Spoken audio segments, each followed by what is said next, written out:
Monday was belief. Tuesday was chaos. The Mavericks didn't just change direction, they detonated it. 2 days. That's all it took for patience to turn into panic in Dallas. On Monday, I told you to believe in Nico Harrison, to trust the plan, the culture, the process.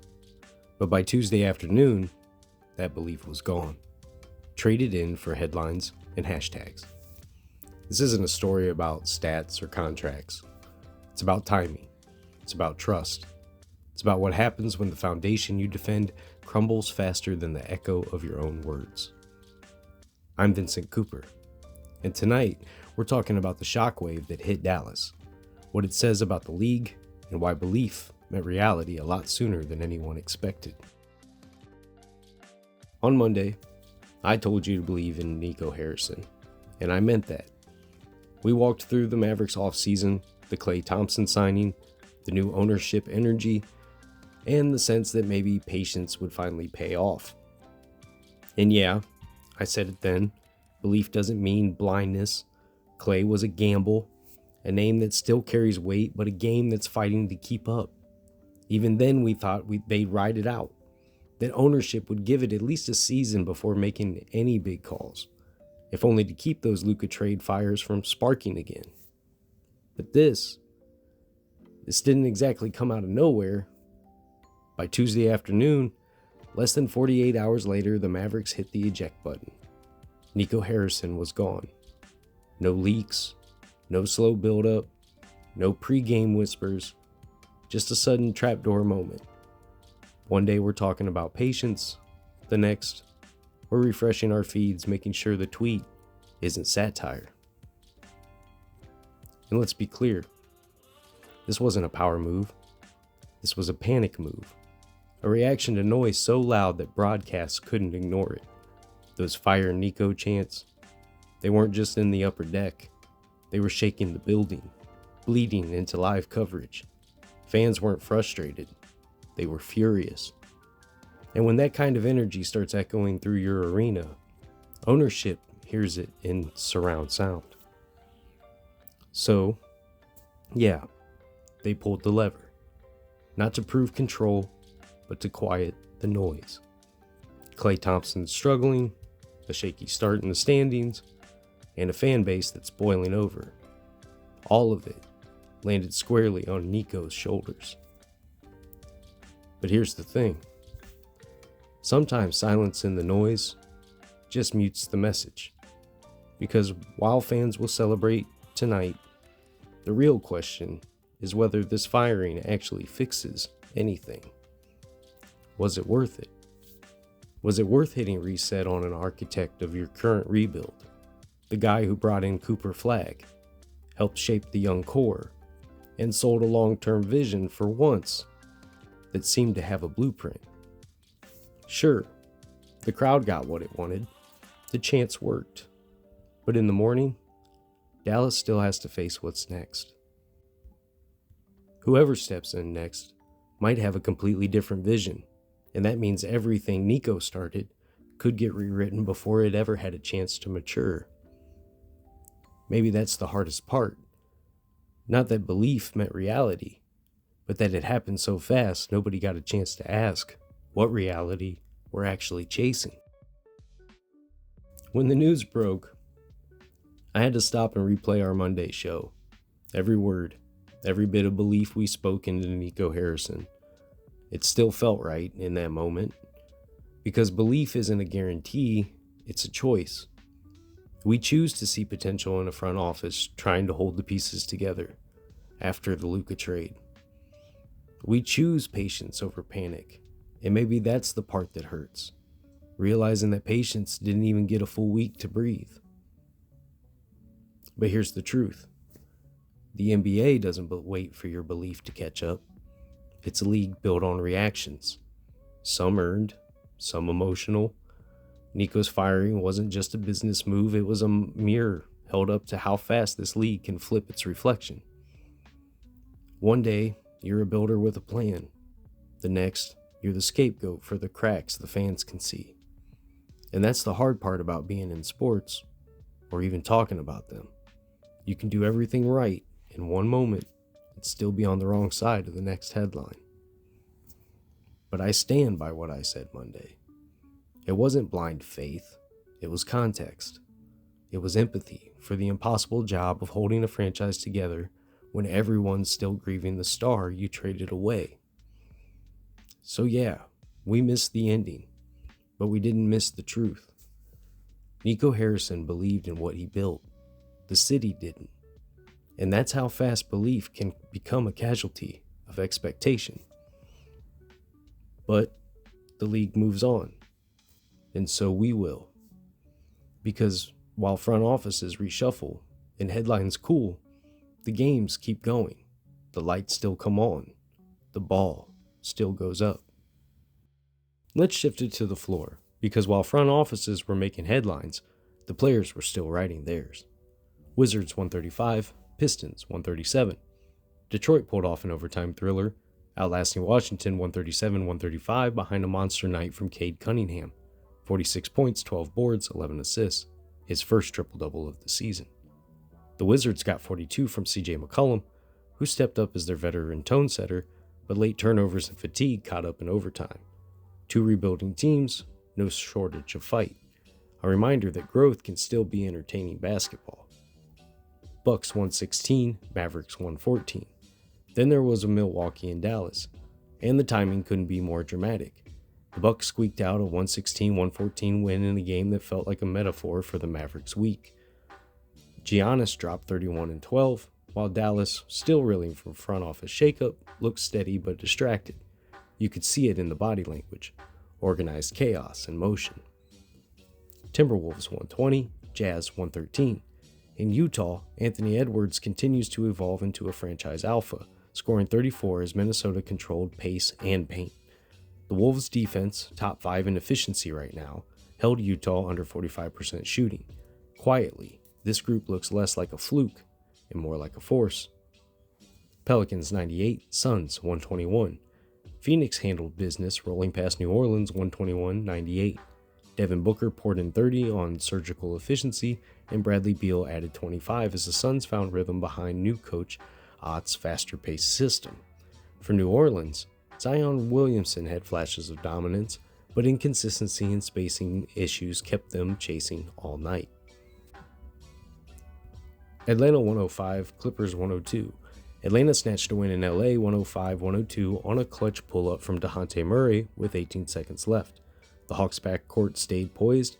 The Clippers stars combined for just 36 points. A team still searching for rhythm and hierarchy. Grizzlies 120, Knicks 133. Madison Square Garden felt alive again. Playoff sounds in November. Ja Morant returned to form, but the spotlight belonged to Jalen Brunson, who answered every run with 32 of his own.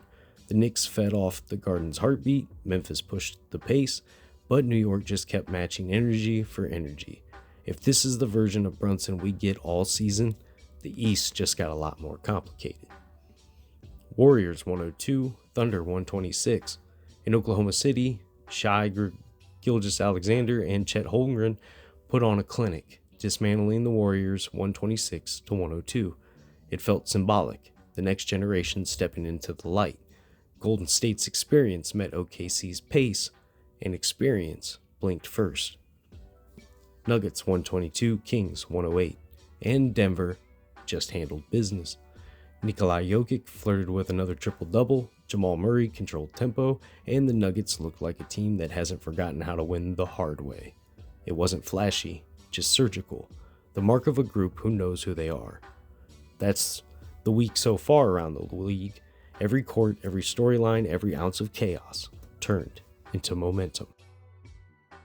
All right, Dallas, take a seat. We need to talk. Because this isn't just about a firing. It's about what happens when the room goes quiet after the noise fades. When the cheers for change start to sound a little hollow. On Monday, we were defending Nico Harrison. Not because he was perfect, but because his plan made sense. He took a risk, built around youth, took the heat for the Luka trade, and asked for patience. By Tuesday, the city that said, "We trust the process," they were chanting, Fire Nico. Loud enough this time to drown out a broadcast. Now it's Wednesday, and Dallas is sitting in that uncomfortable chair every franchise finds eventually. The one labeled uncertainty. But that's what therapy's for. To talk about the things that look strong from a distance, but are cracking up close. Because let's be real, this isn't just a Nico problem. This is a Mavericks pattern. The last few years have been a cycle of short-term fixes for long-term pain. Swap a coach, trade a star, blame the culture. Wash, rinse, repeat. Every time it feels like the page might finally turn, they go and rip the whole book apart. And I don't say that as an insult. I say it as someone who's watched this fan base show up anyway. Through Luka's departure, through post-game pressers that sound more like therapy sessions themselves, through front offices that say, trust us, while the fans are left to pick up all the pieces. You can't heal what you won't name. And right now, the Mavericks need to name what's really hurting. Instability. The talent isn't the problem. Cooper Flag is the real deal. Clay can still space the floor, and the supporting cast isn't broken. But the emotional rhythm of this team is. Every time they start to build an identity, something shakes it loose. Maybe it's leadership. Maybe it's ownership. Maybe it's the pressure to stay relevant in a conference that doesn't wait for anyone. But whatever it is, it's in the room. And pretending it's not won't fix it. You can't rebuild chemistry in chaos. You can't coach peace into panic. And you can't keep hitting reset and calling it progress. That's why tonight's not about blame. It's about clarity. Therapy doesn't point fingers. It connects dots. And if you connect them honestly, you'll see this firing for what it is. Not an ending, but a symptom. A symptom of an organization that's been chasing comfort instead of conviction. But here's the thing about therapy. It doesn't end with the problem. It ends with the work. Dallas, this is your work. It's accountability. It's patience. It's realizing that firing a GM won't fix what's broken in the culture unless you change what made it break in the first place. The fans are showing up, and they're loud, passionate, and hurting because they care. That's not weakness. That's love without direction. That's the heartbeat every franchise wishes it had. Now it's on you, front office, players, ownership, to give that heartbeat something to believe in again. Maybe that starts with silence. Maybe it starts with listening. Maybe it starts with someone in that locker room or boardroom saying, we need to get this right, not just fast. Because for once, it's not about a statement win or a viral highlight. It's about finding a little peace in a league that moves too fast for reflection. So yeah, Dallas, this is your session. Take a deep breath. Sit in discomfort, and before you hit reset again, ask yourself, is this healing or just a habit? Because the truth is, therapy isn't about avoiding pain, it's about learning from it. And if Dallas can do that, maybe this time, the healing sticks. Change doesn't always start with a move. Sometimes it starts with the silence that follows one. The Mavericks didn't trade a player, they didn't reshuffle the roster, and yet everything feels different. The faces are the same. Clay's still in the corner, Cooper Flag's still the future, and the rest of that locker room still looks like it did Monday morning. But now, there's space. Space for a new vision to take shape.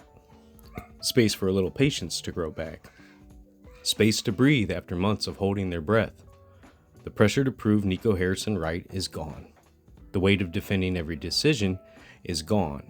What's left is the freedom to just play, to rediscover joy, to redefine direction, to let a new voice draw up the next chapter. It's going to be uncomfortable. It always is. Aging stars who signed on for one plan now find themselves part of another. Young players who earned their shots under one philosophy now have to prove they belong under a new one. That's the cost of transition. It's a tax on evolution. But discomfort can be cleansing. It's not how new beginnings start, not in comfort, but in clarity. So maybe, just maybe, this is where Dallas starts to heal. Not by forgetting what came before, but by learning from it. Not by rewriting the story, but by finally living it. Every reset has a rhythm. And if you listen closely, you can already hear it. The sound of something new forming in the silence left behind. This episode of Roundball Rants is brought to you by W. Fuel your focus, crush the chaos, and save 10% with promo code RoundballRants at checkout. I'm Vincent Cooper, and this was Roundball Rants. It's not just basketball, it's therapy with a bounce.